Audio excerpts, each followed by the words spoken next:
Tiene ahora el uso de la tribuna la senadora Angélica de la Peña Gómez, del Grupo Parlamentario del Partido de la Revolución Democrática, para presentar proyecto de decreto por el que se reforman y adicionan diversos artículos de la Ley General de Acceso a las Mujeres a una vida libre de violencia.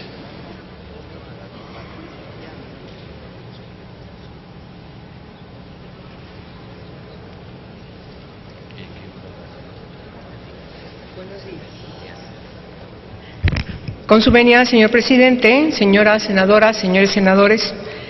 la iniciativa con proyecto de decreto que ponemos hoy a la consideración para que sea turnada para su revisión y trabajo de dictamen en las comisiones que tienen que ver con la materia, resulta de una enorme preocupación, sobre todo de la aplicación de una ley que en su momento fue considerada en el mundo como una ley vanguardista, no solamente por la armonización de la Convención para eliminar todas las formas de discriminación contra las mujeres, sino sobre todo por la armonización de la Convención Belén do Pará, que define de manera muy puntual que la violencia contra las mujeres violenta los derechos humanos y, por supuesto, también configura que la violencia de género se padece en el ámbito público y en el ámbito privado. Esto quiere decir que se logra un gran avance desde el punto de vista de las leyes jurídico, un enfoque totalmente garantista, vanguardista, que reconoce que la violencia de género es estructural. No solamente se padece en el hogar, con las relaciones intrafamiliares por la pareja o con la expareja, sino sobre todo que esa forma de conducirse se refleja por quien perpetra este tipo de hechos deleznables y delictivos, también se conduce en otros espacios públicos. De ahí que se configuran modalidades de violencia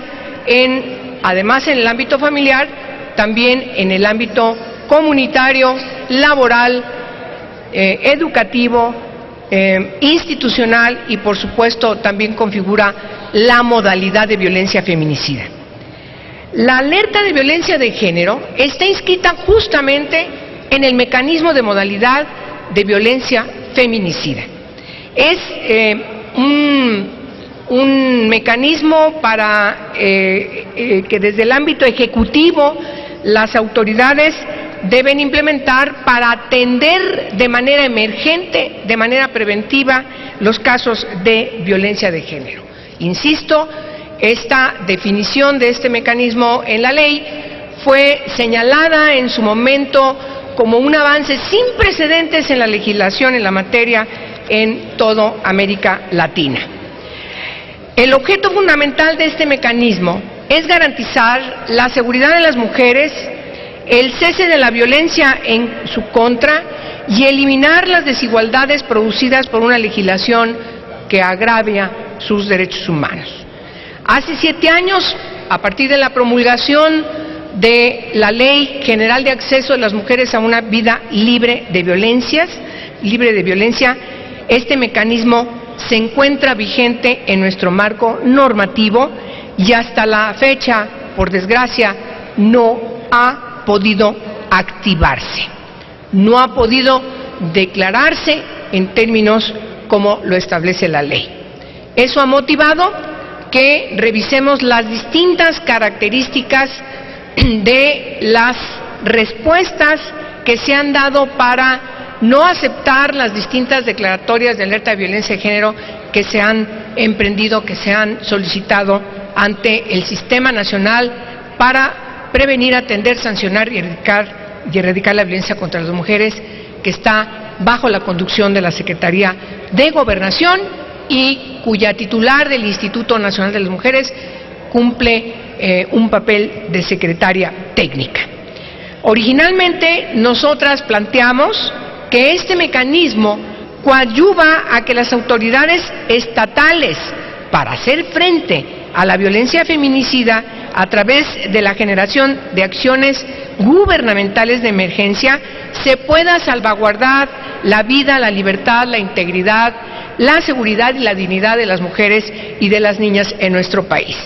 Sin embargo, las dificultades que se enfrenta para hacer esta declaratoria de la alerta de violencia de género nos obliga a revisar su funcionamiento y sobre todo establecer en el precepto de la ley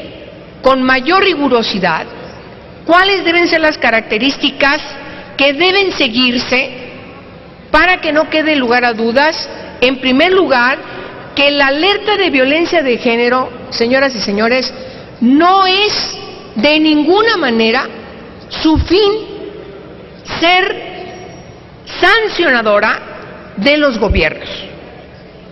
No se ha entendido que al ser declarada no tiene por qué estarse usando, ni ese es su cometido, contra algún estado o contra algún municipio, sino por el contrario, es la oportunidad desde las políticas públicas para que haya una respuesta y detener el feminicidio, dar una respuesta a la violencia feminicida. Por eso en las reformas que hoy presentamos estamos además incluyendo 2 capítulos más para garantizar que quede claramente cuáles deben ser los procedimientos que se tienen que seguir.